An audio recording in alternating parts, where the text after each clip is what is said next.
नमस्कार, आप सभी का बहुत-बहुत आपका स्वागत है, अभिनंदन है। आप सब बहुत ज़्यादा अब अपने आप को व्यवस्थित कर लिए होंगे विश्वविद्यालय के उस क्रम में या महाविद्यालय के उस क्रम में। अभी बहुत सारे महाविद्यालयों की क्लासेज भी नहीं चली हैं। लेकिन इसके पहले थोड़ा-सा आप पढ़ाई-लिखाई की बात करना आपसे शुरू करते हैं, जो सबसे महत्वपूर्ण चीज़ है। एडमिशन लेना एक बात अलग होती है, लेकिन उसके बाद अपनी पढ़ाई को व्यवस्थित करना दूसरी बात होती है। इसी दरमियान अब एक सिलेबस की सीरीज चलेगी। आपको सिलेबस पीडीएफ के माध्यम से मिल ही चुका होगा, लेकिन अभी कुछ समझ नहीं आ रहा होगा। इस वजह से थोड़ा-सा मैं आपको सिलेबस अब बताऊँगा, समझाऊँगा। इसका जो पीडीएफ है, आपको टेलीग्राम के चैनल पे मिल जाएगा। टेलीग्राम का लिंक मैंने कमेंट बॉक्स में पिन्ड किया है। इसके अतिरिक्त आपको कहीं से भी देखिए, पढ़ेंगे आप तब मेरा साथ आपको मिलेगा। पढ़ाई-लिखाई में अगर आप कहीं भी अकेला अपने आप को कभी महसूस नहीं करेंगे। एडमिशन तो बहुत छोटी बात होती है यार, लेकिन पढ़ना सबसे ज़रूरी होता है। तो आपने कॉपी किताबें अभी खरीद रहे होंगे, अपने क्लासेज में आप जा रहे होंगे। जो नहीं जा रहा है, वो अभी से यहीं से ही अपनी शुरुआत को करे। इसको सिलेबस को अगर आप ध्यान से समझ जाएँगे, तो पूरा का पूरा चैप्टर, पूरा का पूरा आपका सिलेबस, पूरा का पूरा आपका सब्जेक्ट एकदम क्लियर हो जाएगा। इसको अच्छे से समझिए कि हमको क्या-क्या पढ़ना है। आखिरकार हम यहाँ पर आए हैं, तो हमारे पास सबसे पहला जो सीढ़ी होती है, वो सिलेबस को जानना होता है। ये है मतलब एंशिएंट हिस्ट्री, प्राचीन इतिहास का सिलेबस है। और प्राचीन इतिहास के पेपर में 2 पेपर होता है। एक होता है आर्कियोलॉजी का, यानी पुरातत्व का होता है। दूसरा पेपर होता है पॉलिटिकल हिस्ट्री ऑफ इंडिया, यानी राजनीतिक प्राचीन भारत का इतिहास। तो पहला पेपर आपका early cultures and civilization of India. तो इसमें कई यूनिट होती हैं, यानी कि अगर आपका एक सब्जेक्ट है, उसमें 5 यूनिट होती है। यूनिट का मतलब है अलग-अलग पार्ट में सब डिवाइड रहता है। तो यूनिट फर्स्ट में हम देख सकते हैं definition of archaeology and relation with other. देखिए, ध्यान आपका इस पे वीडियो पे होना चाहिए, आवाज़ आपके दिमाग में गूंजनी चाहिए, आपकी निगाहें सिलेबस के ऊपर दौड़नी चाहिए, तभी समझ आएगा। समझ लेंगे तो अच्छा रहेगा। बाइलैंग्वेज मैं समझाऊंगा, हिंदी मीडियम इंग्लिश मीडियम दोनों के लिए। इंग्लिश में लिखा है, हिंदी में मैं ट्रांसलेट करूंगा, उसके बाद समझाऊंगा आपको क्या कैसे पढ़ना है। यूनिट पहले में है आपका definition of archaeology and relation with other disciplines, palaeolithic culture, salient feature with special reference to Belan valley and Son valley. इसमें पहले यूनिट में आपको पढ़ना है पुरातत्व क्या है, पुरातत्व की परिभाषा, इसका अनेक विज्ञानों से संबंध। ये सामाजिक विज्ञान है कि 2 प्रकार के विज्ञान होते हैं यहाँ पे। सामाजिक विज्ञान से इसका संबंध होता है, या जो जैसे सामाजिक विज्ञान का मतलब हिस्ट्री, ज्योग्राफी और राजनीति से क्या संबंध है, ये होता है। और एक होता है कि इसका जो है फिजिक्स, केमिस्ट्री, बायो से क्या संबंध है। तो पुरातत्व आप इससे जानेंगे। इसके बाद इसके अलग पहलू में हम देखेंगे सोन वैली और वेलन वैली पढ़ना है, यानी सोन घाटी और बेलन घाटी के बारे में हमको इसमें पढ़ना है। यूनिट सेकंड में हम आएंगे तो mesolithic culture, salient feature with special reference to Vindhya और गंगा। गंगा के जो है गंगा घाटी की मध्य पाषाणिक संस्कृति और विंध्य घाटी की मध्य पाषाणिक संस्कृति, ये हमको पढ़ना है। उसके बाद नौ पाषाणिक संस्कृति पे हम आ जाते हैं, न्यूलिथिक कल्चर पे, salient feature with special reference to north west India, south India और विंध्य। यानी कि नॉर्थ वेस्ट का मतलब है उत्तर और पश्चिमी भारत, और साउथ इंडिया यानी कि दक्षिणी भारत, और इसके साथ साथ विंध्य क्षेत्र से 9 पाषाणिक संस्कृति का क्या अर्थ है, क्या इसका रेफरेंस था, यहाँ से क्या क्या मिला था। यहाँ पे बहुत सारे स्थल आपको पढ़ने हैं, लोथल, सारी चीज़ें, कौन कौन से औजार मिले सबसे पहले, कैसे औजारों की खोज हुई, कैसे हम लोग लकड़ी के औजारों से बढ़ते हुए, लकड़ी के पहिए से बढ़ते हुए आज इस न्यूलिथिक कल्चर में हम लोग पहुँच गए हैं। देखिए, हड़प्पा जो है, हड़प्पन सिविलाइजेशन आपका यूनिट थर्ड में है। Harappan civilization, origin, salient feature and decline, यानी कि हड़प्पन सिविलाइजेशन की उत्पत्ति कैसे हुई, हड़प्पा सभ्यता की, हड़प्पा मोहनजोदड़ो की सभ्यता हम लोग अच्छे तरीके से पढ़ते आ रहे हैं।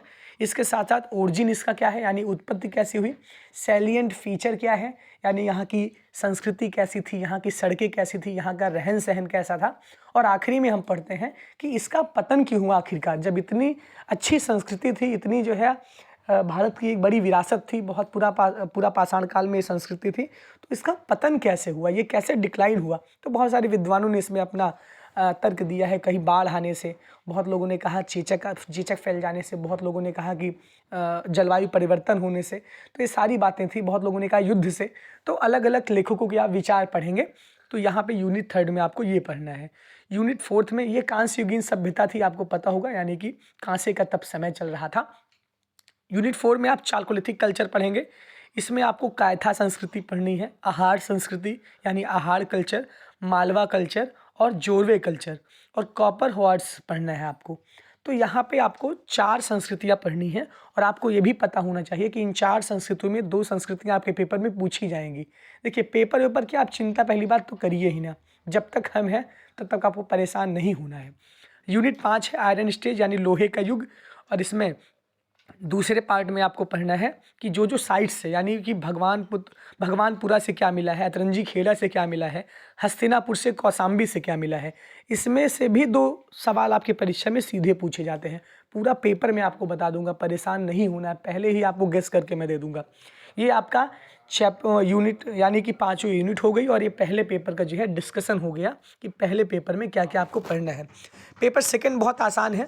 ये पेपर सेकंड की बात मैं करूंगा बीए पार्ट 1 के, तो यहाँ पे history of India up to Kushan तक, मतलब कनिष्क और कुषाण तक शायद इसकी हिस्ट्री है, यानी 600 BC से लेकर के 319 AD तक, यानी 319 AD तक, यानी 600 ईसा पूर्व से लेकर के आपको पढ़ना है 600 ईसा पूर्व से 319 ईसा पूर्व तक आपको BC से AD पढ़ना है।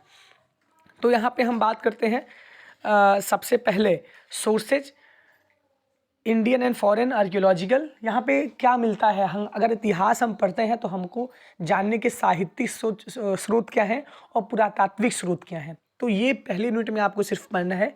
इन दोनों में से एक सवाल एकदम हिट रहता है, एक सवाल पूछा हर साल जाता है कि इतिहास को जानने में क्या भारतीय स्रोत क्या रहे हैं और मतलब फॉरेन यानी विदेशी स्रोत क्या रहे हैं। ये अलग अलग तरीके से आपको आपकी क्लास में पढ़ाया जाएगा, यानी फॉरेन आर्कियोलॉजिकल क्या रहे हैं और इंडियन आर्कियोलॉजिकल क्या रहे हैं। इतिहास को अगर हमको जानना है यानी हिस्ट्री को अगर हमको जानना है। यूनिट सेकंड की बात करते हैं तो अर्ली स्टेट फॉर्मेशन, यानी कि उसके बाद जनपद बनते हैं, महाजनपद थे, 16 महाजनपद थे हमारे बीच में। और इसमें मगध था, मगध में बिंबिसार कैसे हुआ, टू महापद्मनंद नंद। यहाँ पे आपको एक स्टेप बाय स्टेप पढ़ना है, पहले बिंबिसार पढ़ना है, फिर अजातशत्रु आएंगे, इसके साथ साथ फिर महापद्मनंद आएंगे, अलेक्जेंडर यानी सिकंदर आता है भारत में। और इस तरीके से नेचर ऑफ यानी गणतंत्र का क्या नेचर होता है, रिपब्लिक का क्या नेचर होता है, गणतंत्र राजतंत्र 2 प्रकार के तंत्र होते थे। तो गणतंत्र की क्या व्यवस्था है, राजतंत्र की क्या व्यवस्था है, ये आपको यहाँ पे पढ़ना है। अब लोकतंत्र अभी इस समय वर्तमान भारत में चल रहा है यानी डेमोक्रेसी चल रही है, तो आपको रिपब्लिक्स पढ़ना है, यानी तमाम तरीके से उस समय कितने गणतंत्र थे ये भी आपको पढ़ना है। यूनिट 3 में अगर हम आते हैं तो Mauryan empire and its decline, यानी मौर्य युग आता है, मौर्य साम्राज्य आता है 269 इस 269 में जो है अशोक सम्राट बना था, अशोक राजा बना था। तो इस वजह से अब यहाँ पे Magadh expansion of time Chandragupta Maurya administration, यानी कि चंद्रगुप्त मौर्य का प्रशासन कैसा था, वहाँ की प्रशासनिक व्यवस्था कैसी थी, उसका उत्कर्ष कैसे हुआ। इसके साथ साथ अशोक का धम्म पढ़ना है और अशोक के विषय में पढ़ना है। अशोक ने एक धर्म बनाया था, इस वजह से उन्होंने बौद्ध धर्म की बहुत ज़्यादा प्रचार प्रसार उसका किया। तो अशोक के बारे में आपको विधिवत पूरी तरीके से यूनिट 3 में पढ़ना है। और डिक्लाइन ऑफ मौर्यन एम्पायर, यानी कि मौर्य साम्राज्य का कैसे पतन हुआ, कितना भारत पे इतना विशाल साम्राज्य था उसका, लेकिन कैसे वो डिक्लाइन हुआ, उनका पतन कैसे हुआ। इस पे भी सीधा सीधा धम्म पे एक सवाल पूछते हैं या पतन पे एक सवाल पूछते हैं, यानी डिक्लाइन पे पूछते हैं और अशोक धम्म पे एक सवाल पूछते हैं आपके पेपर में। यूनिट 4 में आपको पढ़ना है सातवाहन पढ़ना है, आपको पुष्यमित्र शुंग पढ़ना है, जो कि एक ब्राह्मण राजा था, सेनापति था, फिर इसने मार के जो है वेहद्रथ को ये गद्दी हासिल किया। पुष्यमित्र शुंग के विषय में पढ़ना है। गौतमी पुत्र सतकर्णी के विषय में आपको पढ़ना है। फिर शक सातवाहन का संघर्ष होता है, स्ट्रगल होता है शक और सातवाहनों का, तो वो भी आपको यूनिट 4 में पढ़ना है। और यूनिट 5 में आपको पढ़ना है शक और कुषाण पढ़ना है और कनिष्क पढ़ना है, डेट एंड अचीवमेंट, यानी उसका तिथि और उसकी उपलब्धियाँ। तो ये पूरा आपका सिलेबस था। उम्मीद करते हैं कि आपको समझ आ गया हो। अगर इसके बाद भी अगर आपको नहीं समझ आया है तो कमेंट बॉक्स में आप कमेंट तो आप कर ही सकते हैं।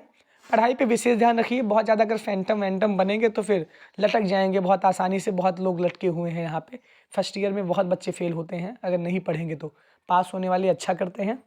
पढ़ाई में कोई भी समस्या कोई भी दिक्कत हो बेझिझक पूछिए, तुरंत पूछिए, सामने पूछिए, पीछे पूछिए, मैसेज करके पूछिए, लेकिन आप पढ़ते रहिए। बहुत बहुत धन्यवाद।